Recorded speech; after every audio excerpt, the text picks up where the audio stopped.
और मैं आप सबको भी बहुत ही सौभाग्यशाली मानता हूं कि इस ग्राम में आपको जन्म मिला है। चूंकि इस जागनी यात्रा का उद्देश्य जन जन तक आध्यात्मिक जागृति का प्रचार करना, धार्मिक जागृति अथवा जागरूकता का प्रचार करना, सामाजिक और नैतिक जागृति का भी प्रचार प्रसार करना है। और इसमें जब तक हमारे अंदर के संशय समाप्त नहीं होते तब तक हम जागृत नहीं हो सकते। शरीर की दृष्टि से तो सब जागृत है ही, सब बैठे हुए हैं, कुछ लोग खड़े हैं, मेरी आवाज कान तक भी जा रही है, लेकिन बौद्धिक जागृति या आध्यात्मिक अथवा आत्मिक जागृति की तरफ बढ़ने के लिए हमारे मन में जो भी जिज्ञासाएं होती है, पहले तो जिज्ञासा होना आवश्यक है, समाधान तो बाद की बात है, पर जिज्ञासा जब होती है वहीं से हमारी यात्रा प्रारंभ होती है। इसलिए जब जैमिनी मुनि मीमांसा दर्शन लिखते हैं तो पहले सूत्र में ही कहते हैं अथा तो धर्म जिज्ञासा। धर्म क्या है? जिज्ञासा है, जानने की इच्छा है।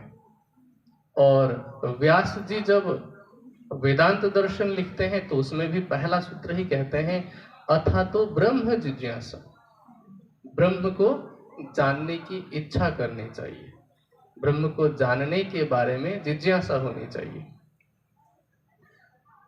आज दोपहर के मंच पे पूज्य स्वामी जी ने जो जो बातें कही, चर्चा के माध्यम से हमने जो सुनी, उसके साथ साथ हमने इससे पहले जो जो बातें सुनी थी, पढ़ी थी, या जिन जिन मान्यताओं को हम अनुसरण करते आ रहे थे, उसके आधार पर आप में से कई श्रोता ऐसे हैं जिनके मन में कुछ प्रश्न उत्पन्न हुए।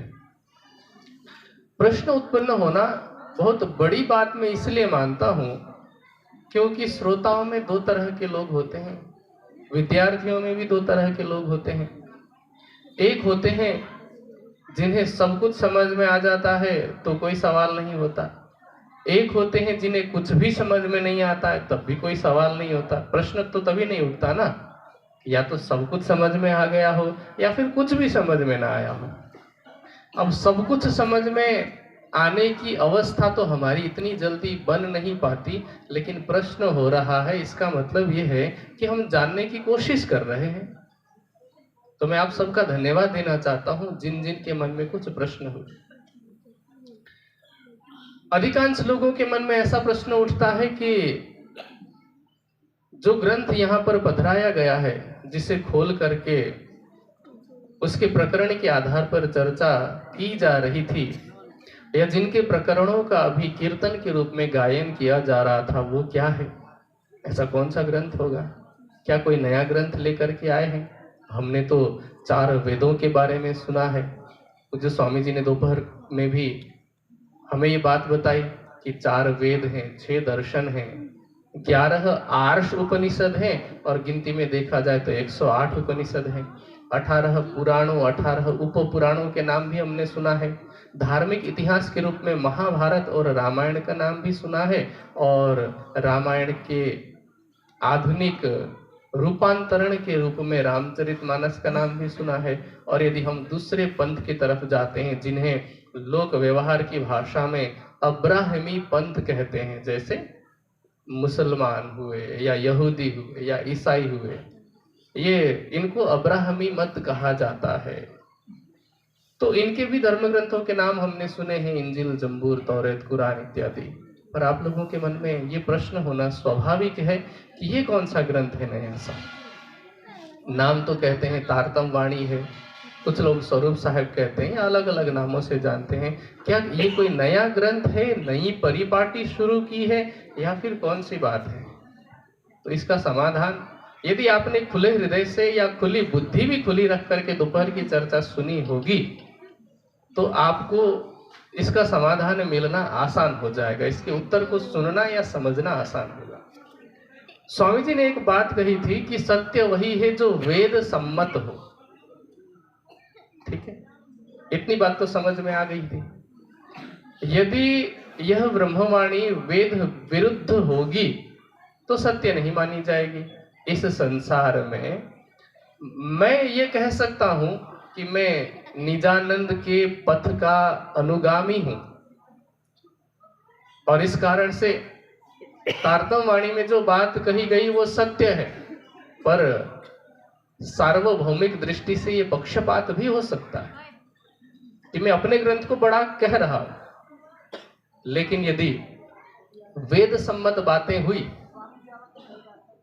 तो ये मानना पड़ेगा कि ब्रह्मवाणी सत्य है।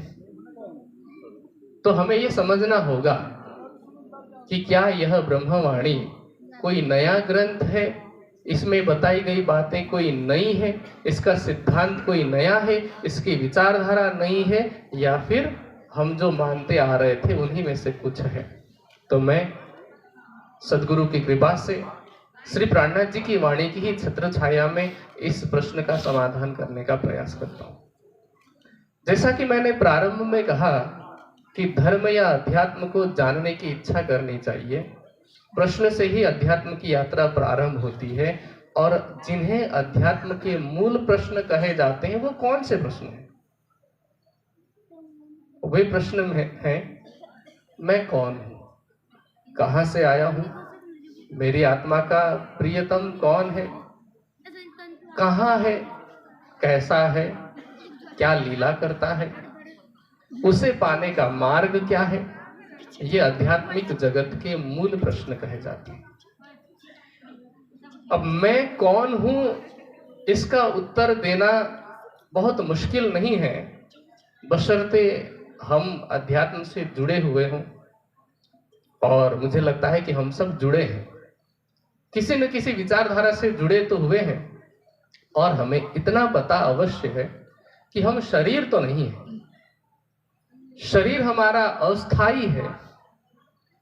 वर्तमान में हमें मनुष्य योनि मिली है, मनुष्य में भी स्त्री हैं, पुरुष हैं, भिन्न भिन्न वर्णों में ब्राह्मण, क्षत्रिय, वैश्य, शूद्र इत्यादि में हमारा जन्म हुआ है, भिन्न भिन्न संप्रदायों में जन्म हुआ है, पर हम ये शरीर नहीं है, अथवा हमारा शरीर ये हमारा परिचय नहीं है, इतना हम सबको पता है।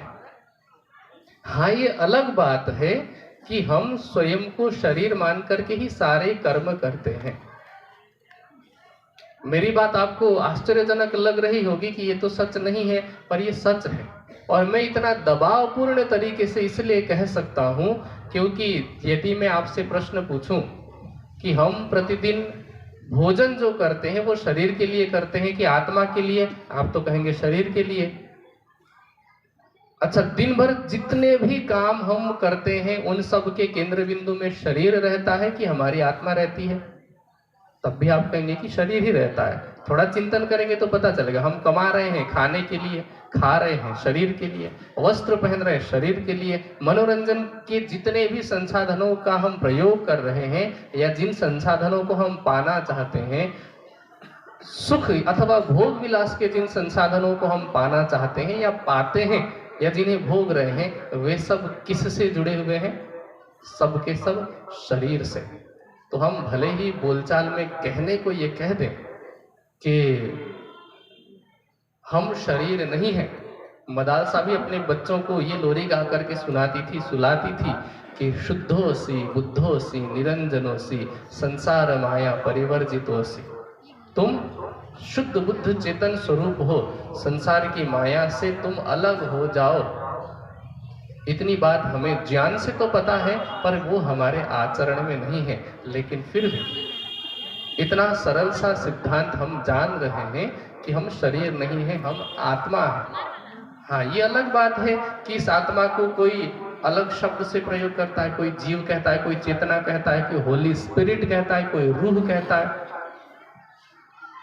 कोई एनर्जी कहता है।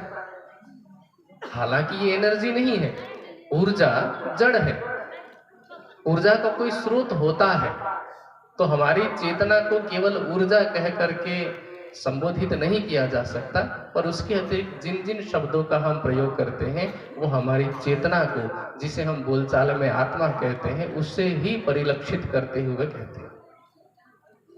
अब उसके बाद हम आगे बढ़े कि मैं आत्मा हूं, ये तो पता चल गया। अब परमात्मा के बारे में जब हम बात करते हैं तो तीन मुख्य प्रश्न होते हैं।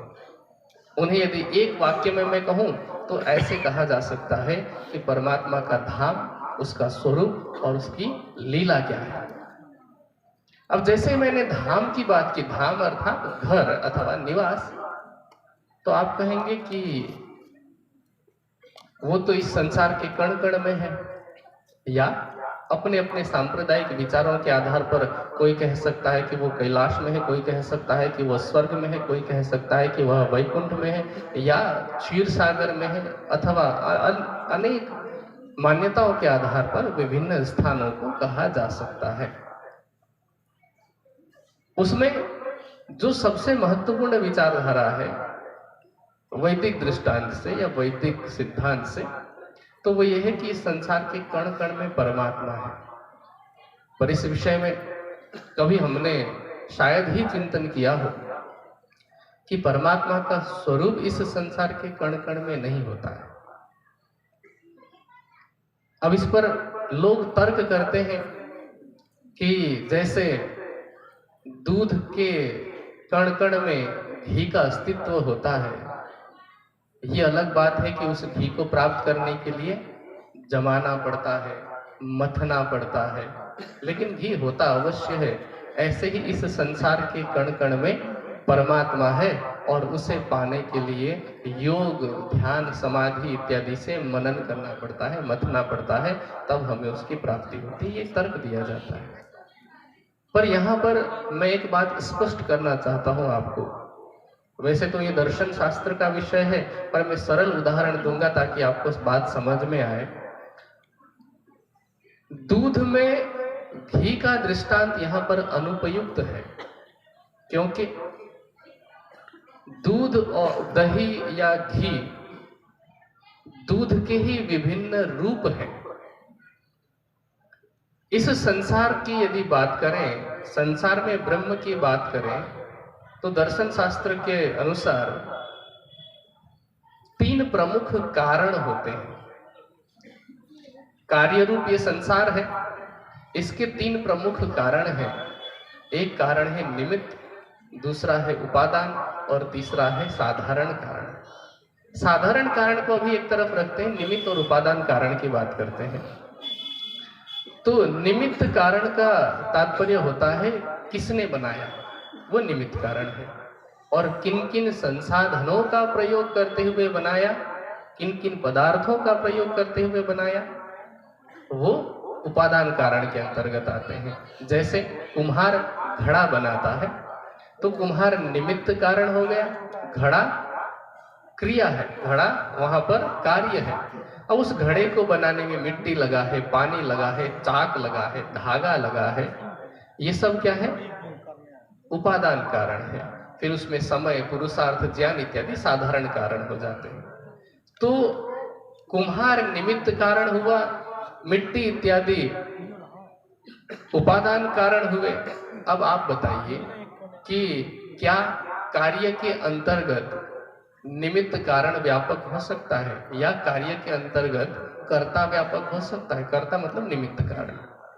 अथवा इसको सीधे में कहूं तो क्या घड़े के कण कण में कुम्हार हो सकता है? या दूध के कण कण में घी का अस्तित्व तो होता है, लेकिन क्या दूध के कण कण में गाय होगी? नहीं होगी ना। ये अलग बात है कि दूध को देख करके हम गाय का अनुमान लगाएंगे, ये गाय का दूध है या भैंस का दूध है, किसी का भी। इसी तरह से घड़े को देख करके हम कहेंगे कि ये कुम्हार की रचना है।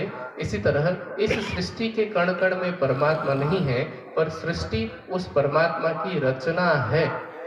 इस तरह से हम कार्य रूप जगत से उसके कर्ता की अथवा निमित्त कारण की उपस्थिति का या उसकी सत्ता का अनुभव करते हैं, आभास करते हैं। लेकिन वो परमात्मा इस संसार के कण कण में व्यापक नहीं है। अब आप सोचेंगे या प्रश्न पूछेंगे कि क्यों नहीं है? उसका कारण है, शास्त्र कहते हैं कि असत जड़म च दुखम च माया रूपम त्रिधा स्मृतम अतः तद विपरीतम ही सच्चिदानंद लक्षण। इस माया को असत, जड़ और दुख रूपिणी कहा गया है, और ब्रह्म को अथवा परमात्मा को क्या कहते हैं? सच्चिद आनंद। ये तो सब मानते हैं। कोई किसी भी भाषा को मानने वाला हो, कोई किसी भी संप्रदाय को मानने वाला हो, पर सभी कहेंगे कि परमात्मा सच्चिदानंद है। कोई नहीं कहेगा कि सच्चिदानंद तो हिंदुओं के लिए, मैं मुसलमान हूं तो मेरे लिए वो परमात्मा सत्य नहीं है। सत्य ही मानेगा, वो चेतन ही मानेगा और आनंद स्वरूप ही मानेगा। ईसाई भी इस बात को मानेगा। शब्द अलग प्रयोग कर सकते हैं वो, लेकिन हिंदुओं के भी जितने संप्रदाय हैं सभी उस परमात्मा को सच्चिदानंद ही कहते हैं। लेकिन क्या ये संसार सच्चिदानंदमयी है? इस संसार में तो सुख भी नहीं है, आनंद की तो बात ही बहुत दूर की है। इस संसार में क्षणिक सुख है, चिरकालीन दीर्घकालीन सुख भी नहीं है। जैसे आपको कुछ भी खाने में आनंद आता हो, मैं आनंद कह रहा हूं, होता वो सुख है, तो हमें कुछ भी खाने में सुख की प्राप्ति होती हो,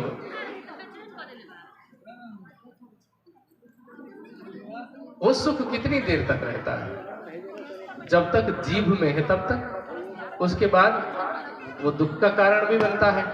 हमने मात्रा से थोड़ी सी ज्यादा खा ली, दुख देने लगेगा, और खाने से पहले भी हमें भूख लग रही होती है, वो भूख भी दुख है। तो इसलिए पूर्ण रूप से सुख तो इस संसार में है ही नहीं, तो हम आनंद की बात कैसे कर सकते हैं? तो सच्चिदानंद परमात्मा इस संसार के कण कण में नहीं है। ये संसार असत, जड़ और दुखमय है। इसी तरह उपनिषद परमात्मा के लिए एक शब्द प्रयोग करते हैं, प्रज्ञानम ब्रह्म। ब्रह्म प्रकृष्ट ज्ञान स्वरूप है, और इस संसार में तो वो ज्ञान नहीं। इस संसार में अज्ञानता है। अज्ञानता है, इसलिए हमें पढ़ने की आवश्यकता पड़ती है, सुनने की आवश्यकता पड़ती है। आपने एक प्रार्थना पाठशाला में अवश्य स्मरण किया होगा, असतो मा सतगमय, तमसो मा ज्योतिर्गमय, मृत्युर्मा अमृतम गमयति। इसका भाव क्या है कि हे परमात्मा, आप हमें असत्य से सत्य की ओर लेके चलिए, तमस से, तमस कहते हैं अंधकार को, तमस से ज्योति अर्थात प्रकाश की ओर लेके चलिए, तथा मृत्यु से अमरत्व की ओर ले चलिए। अब आप बताइए, यदि परमात्मा इस संसार के कण कण में होता तो असत, तमस या मृत्यु होती? कबीर जी कहते हैं, पिंड में होता तो मरता न कोई, ब्रह्मांड में होता तो देखता सबको। पिंड ब्रह्मांड दो से न्यारा, कहे कबीर सो साईं हमारा। वो परमात्मा पिंड और ब्रह्मांड दोनों से परे है, न वो इस शरीर में है और न इस संसार में।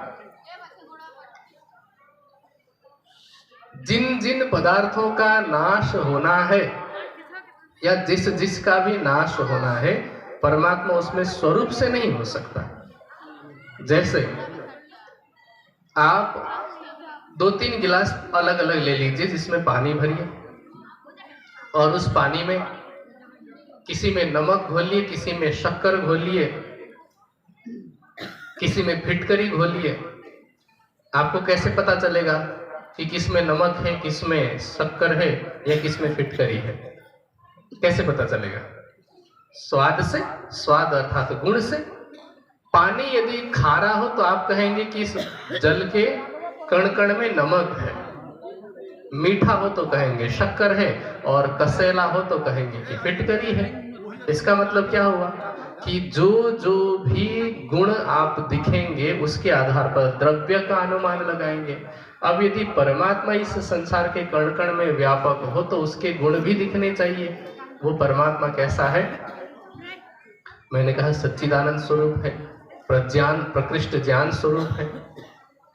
और कैसा है? वेद कहते हैं आदित्य वर्ण, सूर्य के समान प्रकाशवान है। सूर्य की दृष्टि में अंधकार तो नहीं हो सकता, इसलिए यह तो सरलता पूर्वक सिद्ध हो जाता है कि इस संसार के कण कण में परमात्मा नहीं है। हाँ, उसकी सत्ता है।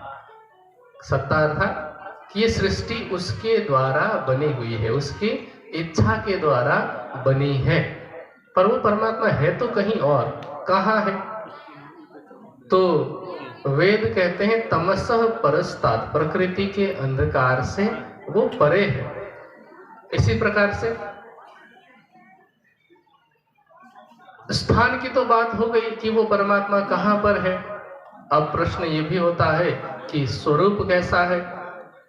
कोई कहता है निराकार है, और कोई साकार रूप में मानते हुए भी साकार के विभिन्न रूपों की वो कल्पना करते हैं। जैसे पूज्य स्वामी जी ने दोपहर की चर्चा में भी कुछ कुछ देवी देवताओं के विषय में बताया था। जो साकार रूप में परमात्मा की उपासना करते हैं वह उसे शिव कहते हैं। तो कौन से रूप की कल्पना करते हैं? जटाधारी, सिर पर गंगा लिए हुए, सिर में चंद्रमा भी है, हाथ में त्रिशूल इत्यादि है, नंदी रूपी बैल की सवारी करते हैं, सर्प की माला धारण करते हैं। इस प्रकार के रूप की वह धारणा करते हैं। कोई उसी परमात्मा को विष्णु कहता है तो शंख चक्र गदा पद्म से युक्त मानता है। कोई उसे पूजा करता है गणेश जी कहकर तो सूंड वाले, हाथी के सिर वाले, एक दंत दयावंत चार भुजाधारी कहते हुए उसकी पूजा करते हैं। जिस नाम को हम याद रखते हैं या जिस नाम की हम पूजा करते हैं उसी के आधार पर अलग अलग रूपों की हमने परिकल्पना की। जबकि एक तरफ हम कहते हैं कि वेद में एक परमात्मा की बात की है। वेद क्या कहते हैं? न द्वितीयो न तृतीयो चतुर्थो अपि उच्यते, न पंचमो न षष्ठो सप्तम्यापि न उच्यते। परमात्मा एक है, एकम एवं अद्वितीयम। उसके अलावा दूसरा, तीसरा, चौथा, पांचवा, छठा, सातवां, आठवां, नौवां, 10वां नहीं है। एकम सद विप्रा बहुधा वदंती अग्नि यमम मातर ईश्वान माहु। परमात्मा एक ही है, सत्य एक ही है। हाँ, ज्ञानी अलग अलग नामों से उसे जानते हैं, पर वो सारे के सारे नाम गुणवाचक तथा भाववाचक हैं। जब हम शिव कहते हैं तो शिव का अर्थ होता है शिवु कल्याणे धातु से उसकी रचना हुई है, शिव शब्द की। तो जो सबका कल्याण करे उस परमात्मा को शिव कहते हैं। जिसकी सत्ता इस संसार के कण कण में व्यापक हो और स्वरूप से अपने दिव्य ब्रह्मपुर में, उसे विष्णु कहा जाता है। विशालतम होने से उसे ब्रह्म कहा जाता है। ज्ञान स्वरूप होने से उसे अग्नि कहा जाता है। सब पर शासन करने वाला होने से उसे यम कहा जाता है। सबसे अधिक बलशाली होने से उसे वायु कहा जाता है। पर है वो एक ही परमात्मा है। ये जो भिन्न भिन्न रूपों की हमने कल्पना की हुई है, ये पुराणों की देन है। पुराणों में एक तो मिलावट है, वो अलग बात है, लेकिन पुराणों में कुछ कुछ ऐसी आख्यायिकाएं हैं जो हमें किसी विशेष गुणों की तरफ इंगित करती हैं। जैसे जिस शिव को कैलाश के वासी दिखाया गया है उन्हें हम योगेश्वर कहते हैं। हमारे संपूर्ण भारतीय जनमानस में दो लोगों को योगेश्वर कहा जाता है। एक है शिव जी और दूसरे हैं श्री कृष्ण। योगेश्वर में होने वाले गुण जो है वो शिव जी की जो फोटो हम देखते हैं, शिव जी के जिस रूप को हम जानते हैं या मानते हैं, वो दर्शाती है। परमात्मा का वैसा रूप नहीं है। परमात्मा तो सृष्टि के होने से पहले भी थे और सृष्टि के बाद भी रहने वाले हैं। जैसे योगेश्वर का रूप कैसा होना चाहिए? रूप का मतलब यहाँ पर गुण के आधार पर जिस रूप की कल्पना की गई है। सिर पर चंद्रमा प्रतीक है शीतलता का, कि यदि आपको साधना के पथ पर आगे बढ़ना हो तो मस्तिष्क को ठंडा रखना चाहिए, शीतल रखना चाहिए। गंगा उनके जटाओं से प्रवाहित होती है। इसका भाव क्या है? ज्ञान रूपी गंगा को उन्होंने धारण किया है। उसके बिना मुक्ति संभव ही नहीं है। ज्ञानात मुक्ति, बंधो विपर्ययात्, ये दोनों सूत्र पूज्य स्वामी जी ने दोपहर की चर्चा में बताई है, और ये दोनों सूत्र कपिल मुनि ने सांख्य दर्शन में लिखा है। तो ज्ञान रूपी गंगा को धारण करना, धर्म रूपी बैल की सवारी करना, जिसके 4 पैर चारों वेद हैं, और जो इस प्रकार धर्म रूपी बैल की सवारी करता है, ज्ञान रूपी गंगा को सिर पर धारण करता है, विवेक रूपी तीसरे नेत्र को खोलता है, वो तीनों प्रकार की पीड़ाओं को, 3 प्रकार के दुख कौन कौन से हैं? दैहिक, दैविक और भौतिक। इन तीनों दुखों को अपने हाथ में रखता है, अर्थात अपने नियंत्रण में रखता है। तो शिव जी को दिखाया जाता है त्रिशूल लिए हुए, त्रिशूल 3 प्रकार के दुख। अब उसी को बताने के लिए या ऐसे ही बातों को बताने के लिए पुराणों में उस समय के विद्वानों ने कहानियों की रचना की, और ये कहानियां वेद सम्मत नहीं है, ये पुराण वेद सम्मत नहीं है, लेकिन पूर्ण रूप से विरुद्ध भी नहीं है। ये पुराणों की कहानियां वैसी ही हैं जैसे आपने, हमने, सबने पंचतंत्र, हितोपदेश आदि की कहानी सुनी है। जैसे कथा आपने सुनी होगी बुद्धि के बल को दर्शाते हुए कि एक खरगोश शेर को कुएं में लेके जाता है, उसी का प्रतिबिंब दिखा करके फिर नीचे धक्का दे देता है।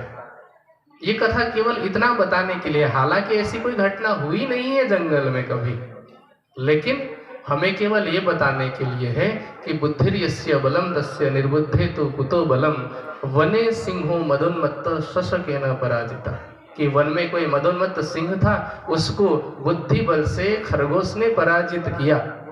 इसी प्रकार की अनेक घटनाएं हैं, चाहे वो खरगोश और कछुए की दौड़ की हो। इसी तरह से महाभारत काल के पश्चात अब विद्वानों का तो लोप होता जा रहा था। पहले सब वेद पढ़ने वाले लोग थे, फिर धीरे धीरे जैसे जैसे ज्ञान का प्रचार कम होता गया, वेद की गहनतम बातों को समझाने के लिए उपनिषदों की आवश्यकता पड़ी, फिर दर्शन शास्त्रों की आवश्यकता पड़ी, और जब इतने से भी बात नहीं बनी तो आख्यायिकाओं के रूप में पुराणों में ऐसी कथाओं के माध्यम से सच लोगों तक पहुंचाया गया, क्योंकि कहानी बहुत जल्दी याद हो जाती थी। लेकिन विदेशी आक्रमण के साथ साथ सबसे अधिक नुकसान यदि किसी का हुआ है तो वो हिंदू धर्म में जो ग्रंथ थे उन ग्रंथों का हुआ है, क्योंकि धर्म ग्रंथ में एक छोटी सी भी मिलावट होती है, उस मिलावट का दुष्परिणाम कहाँ तक देखने को मिलता है। मैं आपको एक उदाहरण से बता सकता हूँ। जैसे वेद में एक मंत्र आता है, विधवा स्त्री के लिए आदेश किया है वेद भगवान ने, उसे अग्रे कृतम कहा गया है। अग्रे अर्थात आगे किया जाए। जब स्त्री का पति परलोक को प्राप्त हो जाए या मृत्यु हो जाए उसकी, तो उसके पश्चात उस स्त्री को समाज में आगेवान बनाया जाए और लोग उसके आदेश का पालन करें। पर कुछ स्वार्थी लोगों ने उस अग्रे कृतम में जो ग्रह है ना, रेफ, उसको छोटा सा घुमा करके बिंदी सा बना दिया। अब अग्रे को अग्ने कहा गया, अग्ने कृतम। तो क्या हुआ कि विधवा स्त्री को अग्नि में डाला जाए, आग में डाला जाए। प्रथा कहां से क्या चली फिर? सती प्रथा की। एक छोटी सी बिंदु मात्र से यदि इतना बड़ा परिवर्तन हो सकता है, तो सोचिए कि जहां सैकड़ों श्लोक लिखे गए हों। मैं आपको एक आध और उदाहरण देता हूं। आप कभी संस्कृत साहित्य का इतिहास, इस नाम से अनेक ग्रंथ उपलब्ध हैं, उसमें आप पढ़ेंगे तो पता चलेगा कि हमारे इतिहास के साथ या पुराणों के साथ, पुराण भी इतिहास ही है, तो उसके साथ कितनी अधिक मिलावट की गई है। मैं आपको बताऊं, राजा भोज के समय में ऐसा कहा जाता है कि महाभारत में 17,000 श्लोक थे। कितने? 17,000। और उस समय इसे महाभारत नहीं कहा जाता था, उस समय इसे जय संहिता कहा जाता था। राजा भोज की मृत्यु आते आते उसमें 6,000 श्लोक और जोड़े जा चुके थे। 23,000 श्लोकों का वह ग्रंथ बना और उसे भारत कहा जाने लगा। आज महाभारत के नाम से वह प्रस्तुत है और 1 लाख से अधिक श्लोक हैं। तो सोचे कितनी मिलावट की गई।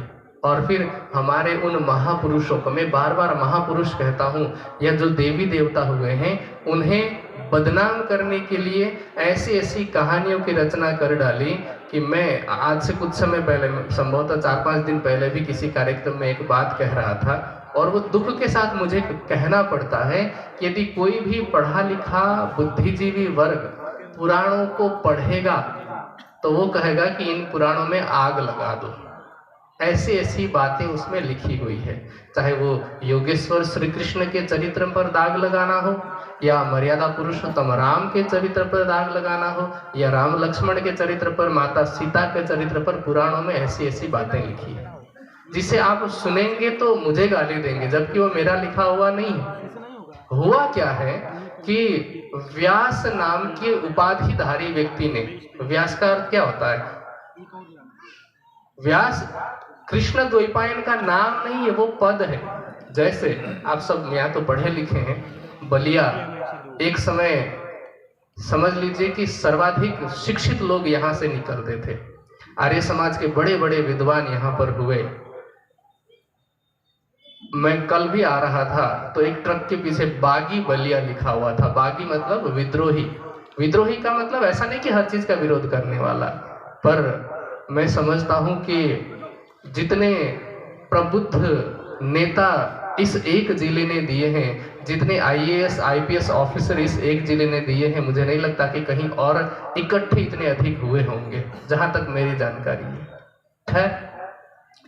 मैं बात कर रहा था कि आप में से किसी एक व्यक्ति को मैं बुला करके कहूं कि मैंने एक ग्रंथ लिखा है, उसमें आपकी प्रशंसा की गई है और बाकी लोगों की निंदा की गई है, आप खुश हो जाएंगे। फिर मैं किसी और व्यक्ति को बुलाऊंगा और कहूंगा कि मैंने आपके लिए एक ग्रंथ लिखा है, वो कोई दूसरा ही ग्रंथ होगा, और कहूंगा कि इसमें आपके बारे में लिखा गया और उसमें आपके बारे में प्रशंसा है, बाकी के बारे में निंदा है, तो आप मुझे क्या कहेंगे? मुझे कोई अच्छा व्यक्ति तो नहीं कहेंगे आप, कि मैं जिसके आगे जाता हूँ बिन पैदे का लोटा बन जाता हूँ, गंगा गए गंगादास, जमुना गए जमुनादास, तो आप मुझे अच्छा मानेंगे? नहीं मानेंगे ना। अब सोचिए कि आप में से सब लोग समझते हैं, मैं बात कर रहा था पढ़े लिखे होने की, तो आप सब गणित जानते हैं। गणित में ज्योमेट्री के अंदर व्यास किसे कहते हैं? वृत्त में बीच में यदि कोई रेखा खींची जाए तो एक छोर से लेकर के दूसरे छोर तक की जो दूरी है उसको व्यास कहा जाता है। इसी तरह से धर्म के ज्ञान के क्षेत्र में जिसे इधर से लेकर के उधर अर्थात समस्त शास्त्रों का ज्ञान हो उसे व्यास कहा जाता था। कृष्ण द्वैपायन को तो चारों वेद कंठस्थ थे, इसलिए उनके नाम के साथ व्यास जुड़ा। पर बाद में आने वाले लोग, जैसे एक संस्कृत में उक्ति कही जाती है कि यस्मिन देशे द्रुमो नास्ति तत्र एरंडापि द्रुमायते। हिंदी में खड़ी भाषा में कहूं तो अंधों में काना राजा, कि जिस देश में कोई पेड़ नहीं है वहां एरंडे का पेड़ भी सबसे सुंदर होता है। या गुजरात की तरफ एक बात कही जाती है कि जहां पर कोई पक्षी नहीं होता वहां कौवा सबसे सुंदर पक्षी होता है। इसी तरह से महाभारत काल के पश्चात जैसे जैसे विद्वानों का लोप होता गया, वेदादि का अध्ययन समाप्त होता गया, वैसे वैसे ही अपने अपने समय के जो अंधों में काना राजा थे उन्होंने स्वयं के नाम के साथ व्यास शब्द जोड़ लिया और फिर उन्होंने अपने स्वार्थ के अनुरूप ग्रंथ की रचना कर डाली। और फिर कभी मुगलों ने, कभी अंग्रेजों ने हमारे उन पुराणों में मिलावटें करी ताकि उनका मत इस भारतवर्ष में या हिंदुओं के बीच में प्रसिद्ध हो, और कभी कोई हिंदू विरोध करे तो उनके शास्त्रों की त्रुटियों को दिखा करके उन्हें चुप कराया जा सके। इसलिए मिलावट की गई। तभी मैं कहता हूं कि जो बात वेद सम्मत ना हो उन्हें कभी भी मान्यता नहीं देनी चाहिए। मैं बात कर रहा था विभिन्न देवी देवताओं के रूप की, आकृति की। शतपथ ब्राह्मण का कथन है कि यो अन्य देवतां उपासते स न वेद यथा पशुभिरेव देवाना। जो एक चेतन परमात्मा को छोड़ करके अनेक की उपासना करता है वह विद्वान नहीं है, या विद्वानों के बीच में उसकी शोभा नहीं होती है। चाहे विष्णु जी हों, चाहे शिव जी हों, चाहे ब्रह्मा जी हों, ये सभी सृष्टि के प्रारंभिक व्यक्ति हैं। जो कि सांकल्पिक सृष्टि में आए हैं, जिनकी उत्पत्ति नारायण के संकल्प मात्र से हुई है, और उन्होंने संसार को मार्ग दिखाया है या संसार का पथ प्रदर्शन किया है। सृष्टि में वेद सबसे पहले अग्नि, वायु, आदित्य, अंगिरा, इन 4 ऋषियों के हृदय में प्रकट होते हैं, और उन चारों से ब्रह्मा जी उन्हें ग्रहण करते हैं। हमें ये दिखाया जाता है टेलीविजन सीरियल में कि ब्रह्मा जी के 4 मुख से एक एक वेद की उत्पत्ति हुई है, पर यह सत्य नहीं है। अग्नि, वायु, आदित्य और अंगिरा के द्वारा ब्रह्मा जी ने चारों वेदों को कंठस्थ किया। इसलिए आज भी जब हवन इत्यादि कराया जाता है तो जो ब्रह्मा बन करके बैठते हैं, वो उनकी शोभा हवन कराने वाले चारों लोगों में सर्वोपरि होती है। जिनको 4 वेद वर्तमान में कंठस्थ होते हैं, उन्हें आज भी ब्रह्मा की संज्ञा दी जाती है। इसी तरह से विष्णु जी, वो भी सृष्टि के प्रारंभिक योगी हैं। आप भागवत देखेंगे तो पता चलेगा, भागवत में विष्णु भगवान के द्वारा ध्यान किए जाने का, तपस्या किए जाने का प्रसंग आता है। इसी तरह से माहेश्वर तंत्र में शिव जी कहते हैं कि हे उमा, अस्मिन् अज्ञान पाथोधौ वयम ब्रह्मादयोपि च बुद्बुदाकारतां प्राप्ता तदिच्छा वायु चंपिता। हे उमा, इस भवसागर रूपी समुद्र में तुम, मैं और ब्रह्मा आदि जितने देवी देवता हैं, वो परमात्मा की इच्छा रूपी वायु से बनते हैं और समाप्त हो जाते हैं। परमात्मा कौन है? परमात्मा वो है जो सृष्टि के होने से पहले भी था, और जब ये सृष्टि नहीं रहेगी तब भी रहेगा। परमात्मा न किसी का पिता है, न किसी एक का पति है, न किसी का पुत्र है, वह तो सबका है, समस्त मानव मात्र का है। अब आपके मन में एक प्रश्न और होता है कि फिर क्या करें, इनकी पूजा करना छोड़ दें? ये प्रश्न भी आया हुआ है स्वामी जी के पास कि जिन जिन देवी देवताओं का मैंने नाम लिया या जिन्हें आप सब जानते हैं, क्या उनकी पूजा करना छोड़ दें? ऐसा प्रश्न होता है, पर नहीं छोड़ना है। पूजा करना छोड़ने की आवश्यकता नहीं है, पर इतना समझना है कि पूजा और भक्ति में अंतर होता है। पूजा का अर्थ होता है यथा योग्य व्यवहार करना, जिसके प्रति जैसा व्यवहार किया जाना आवश्यक हो वैसा व्यवहार करना पूजा है। ये मेरा बनाया हुआ मनगढ़ंत शब्दार्थ नहीं है। जैसे मैं केवल लोक व्यवहार का उदाहरण नहीं दूंगा, जिन पुराणों को आप मानते हैं उसका भी उदाहरण दे सकता हूँ। लोक व्यवहार में एक बात कही जाती है कि नहीं कही जाती है कि यदि कोई दुष्ट व्यक्ति मिला और फिर आपने ये कहा कि फलाना आदमी मुझे मिला था, मैंने उसे चोरी करते हुए पकड़ा और मैंने उसकी ना डंडे से पूजा की, तो वहां डंडे से पूजा करने का मतलब क्या है? भक्ति से संबंध है उसका? नहीं है ना। वहां पूजा करने का तात्पर्य उसके साथ है, वही व्यवहार उपयुक्त था तो हम कहते हैं हमने उसकी पूजा की। और ये तो लोक व्यवहार में प्रचलित बात है। जिस पौराणिक कथा को आप सब मानते हैं कि शिव जी ने जब पार्वती माता के महल से गणेश जी का निर्माण हुआ, वो बाहर चौकीदारी के लिए रुके हुए थे, शिव जी आए, उन्होंने अंदर जाने नहीं दिया गणेश जी ने, फिर सभी देवी देवता आए गणेश जी को मनाने के लिए। ये जिस पुराण की कथा है वहां पर श्लोक में यही शब्द प्रयोग किया है कि जब देवी देवता के मनाने से गणेश जी नहीं माने तो वो देवी देवता गणेश जी से लड़ने तैयार हुए, तो गणेश जी के हाथ में जो डंडा था उन्होंने उन सभी देवताओं की उस डंडे से पूजा की। यही शब्द लिखा है श्लोक में। अब वहां पूजा करने का तात्पर्य क्या हुआ? क्या गणेश जी ने देवी देवताओं की भक्ति की है? नहीं। अब मैं ये नहीं कह रहा हूं कि आप डंडे से मारिए, डंडे से मारना पूजा नहीं है। पूजा का अर्थ होता है जैसे जो हमसे छोटे हैं उनके प्रति स्नेह का व्यवहार रखना, जो हमसे बड़े हैं उनके प्रति सम्मान का व्यवहार रखना। अब श्री राम के प्रति, हनुमान जी के प्रति, विष्णु जी के प्रति या योगेश्वर श्री कृष्ण जी के प्रति, शिव जी के प्रति, ब्रह्मा आदि, गणेश जी आदि जितने देवी देवता हैं उन सब के प्रति पूजा का तात्पर्य क्या होगा?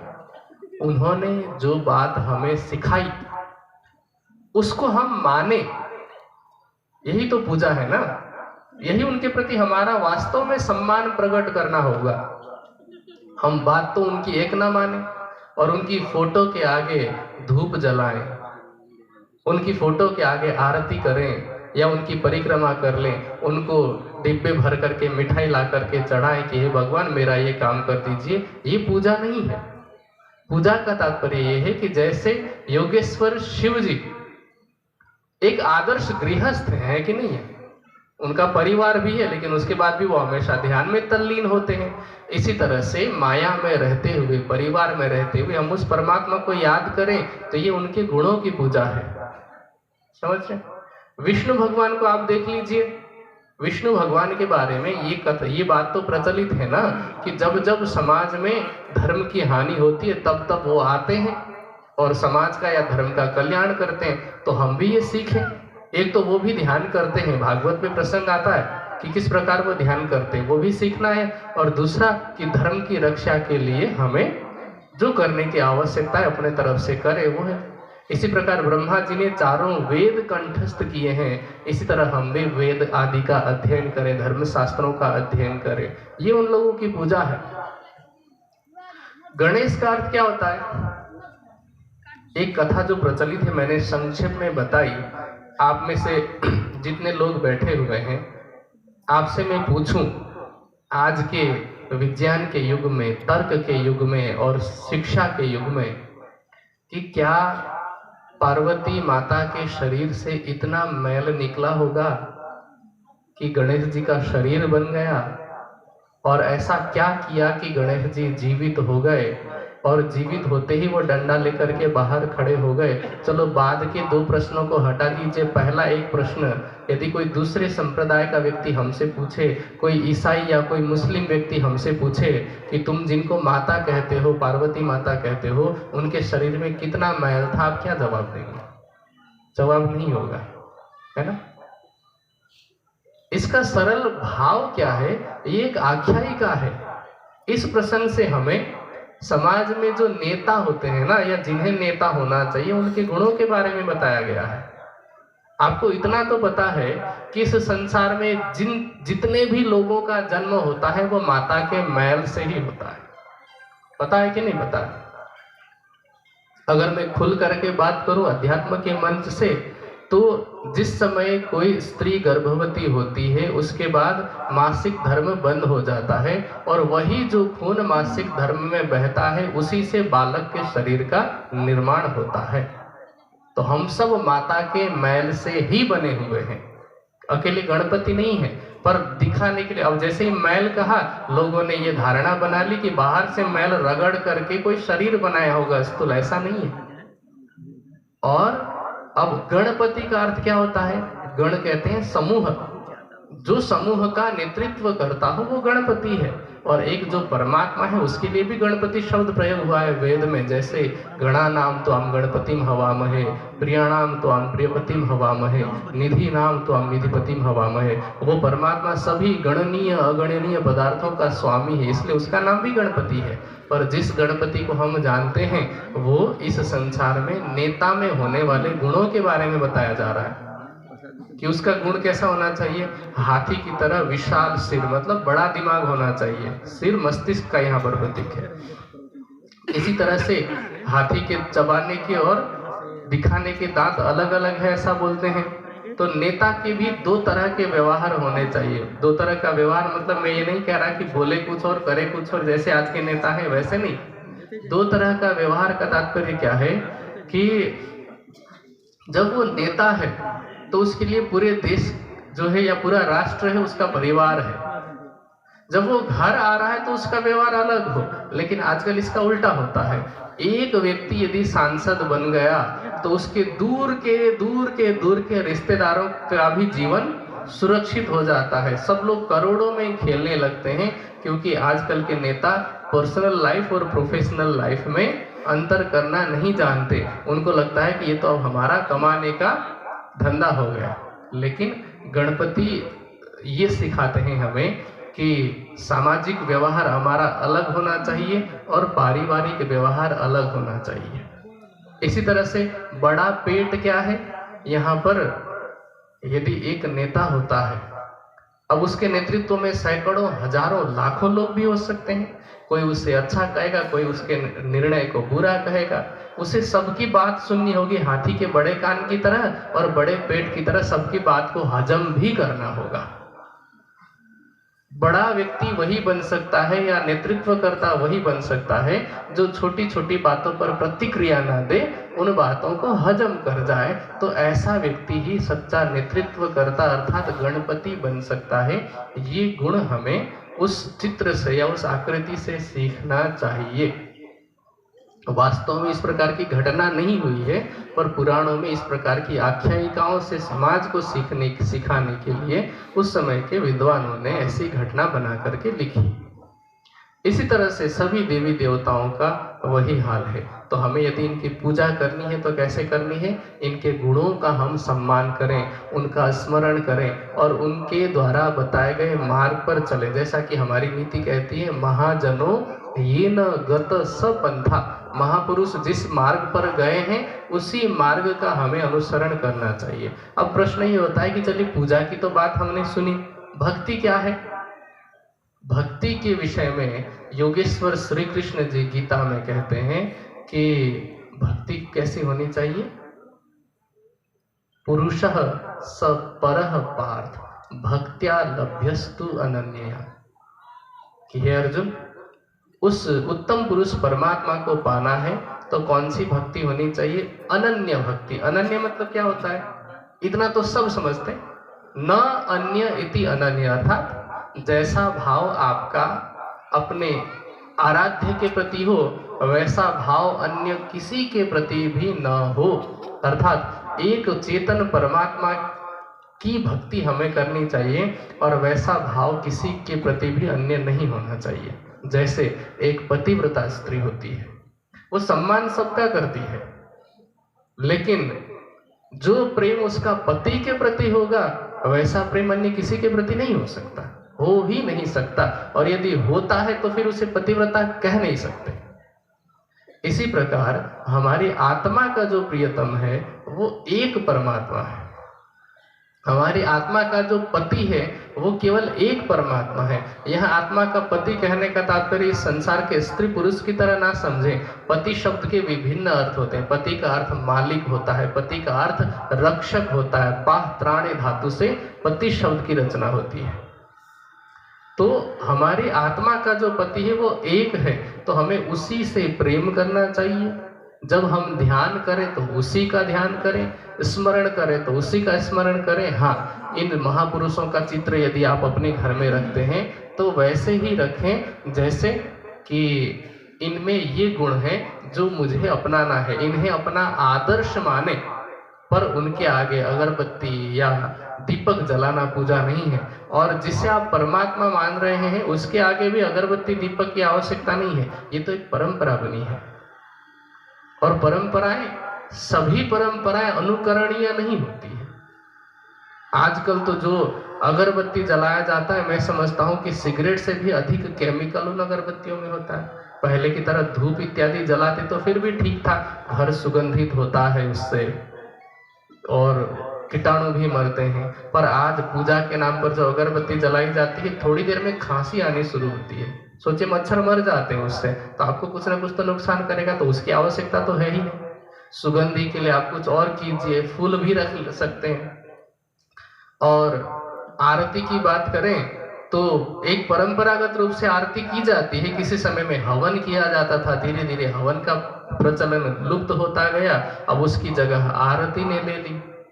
लेकिन आदि शंकराचार्य जी इन सभी चीजों की वर्जना करते हैं, सब बातों के लिए वो मना करते हैं कि इन सब की आवश्यकता नहीं है। परमात्मा केवल प्रेम का भूखा है। क्या कहते हैं कि जिसकी रोशनी से रोशन है चांद और सितारे, जिसके प्रकाश से चंद्रमा तारे सब प्रकाशित हैं, सूर्य प्रकाशित है।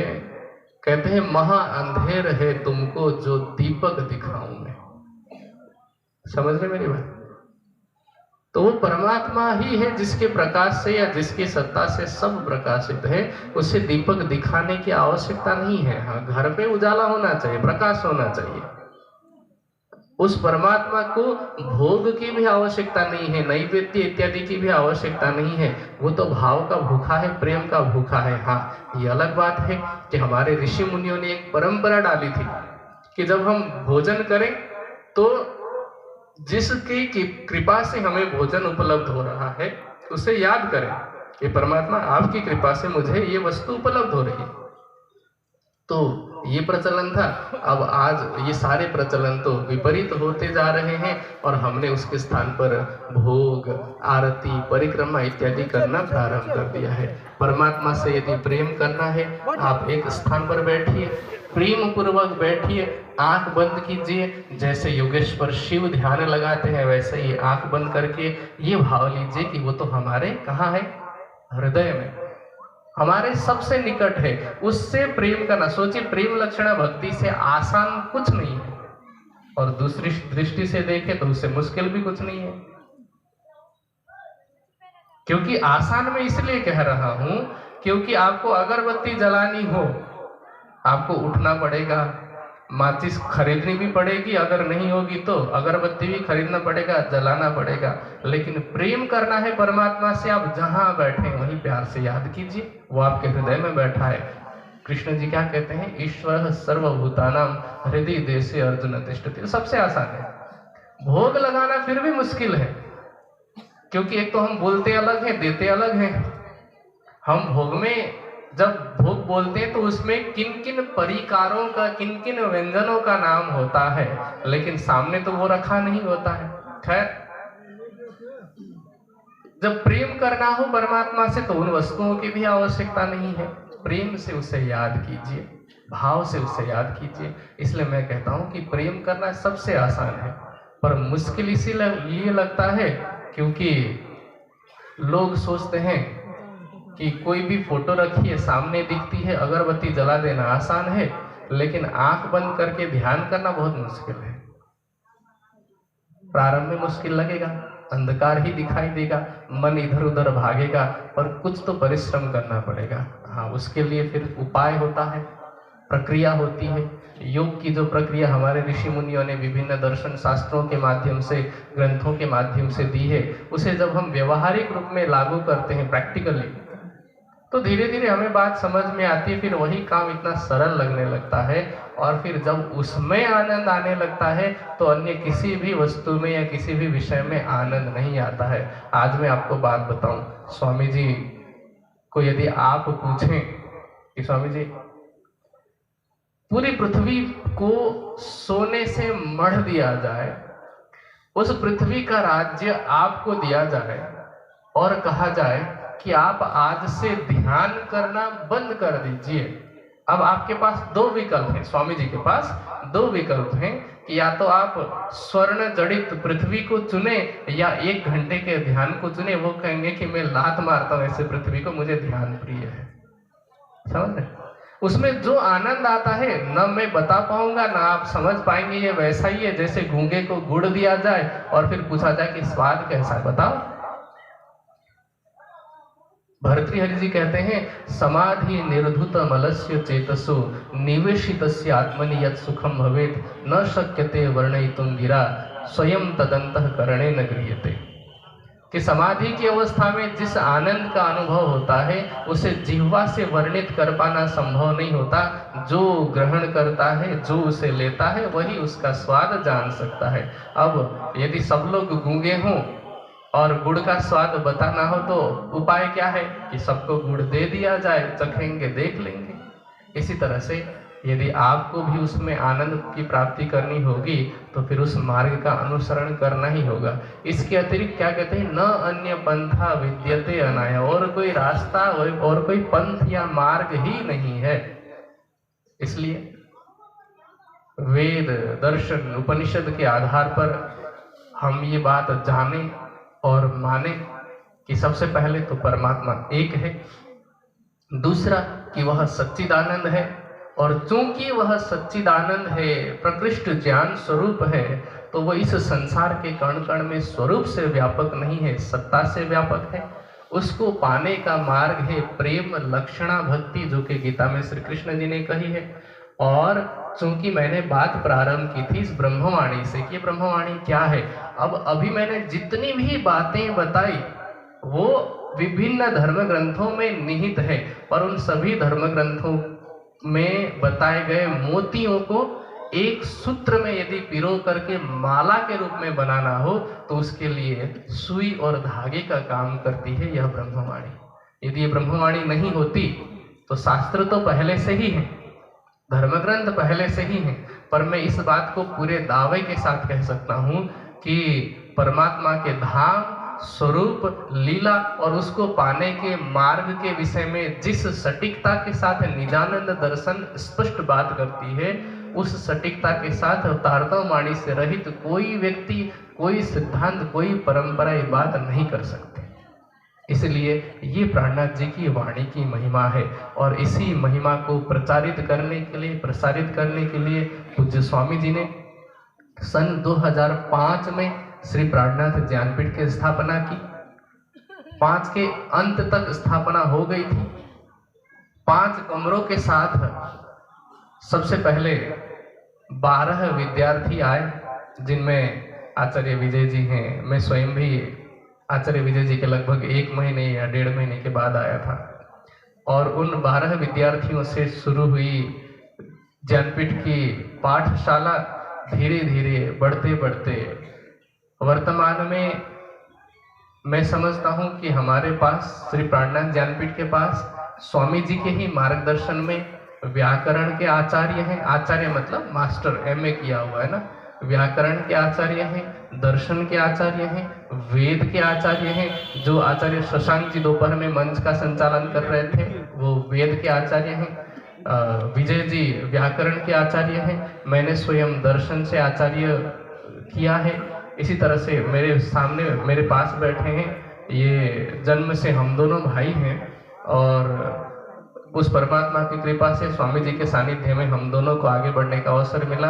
आज ये संगीत में आचार्य अर्थात MA करने के बाद वर्तमान में PhD कर रहे हैं। आपके पीछे जो कैमरे की सेवा कर रहे हैं वो योग में आचार्य हैं। कैमरे की तो सेवा वो संभाल रहे हैं जागनी यात्रा में, पर वो योग में एक आचार्य हैं, एक शास्त्री हैं।